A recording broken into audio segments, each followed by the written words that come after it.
kung hingin man ni Senador Lacson ang tulong ng NBI kung ito ay susuko. Basta wag lang umano gamitin ng senador ang koneksyon nito sa NBI para makakuha ng special treatment. Ito ang balita ni Benedict Galazan.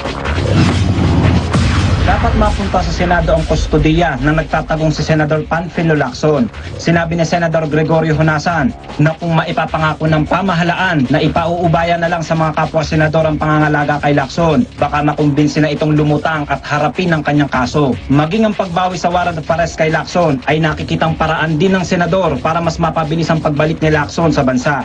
Kaya nga may petition to reinvestigate for the possibility of downgrading the charges, which will, of course, consequently obliterate the warrant of arrest. Pagbibigay naman ng legal support ang nakikita ni Senator Francis Escudero na tulong na maaaring ibigay sa nagtatagong mambabatas. Pero korte ang dapat at marapat magdesisyon sa bagay na ito dahil meron pa rin tayong rule of law. Senador ka man, congressman, governor, ordinaryong tao. Ayon naman kay Attorney Ferdinand Topacio, abogado ni dating Police Senior Superintendent Cesar Mancao, hindi sila tutol kung hihilingin man ng Senado ang pangangalaga kay Lacson. Ang mahalaga sa kanila ay harapin ng senador ang gusot na kinasasangkutan niya. Hindi rin sila tutol kahit humingi man ng tulong si Lacson sa NBI. Lalo lumalala yung banta sa kanyang buhay.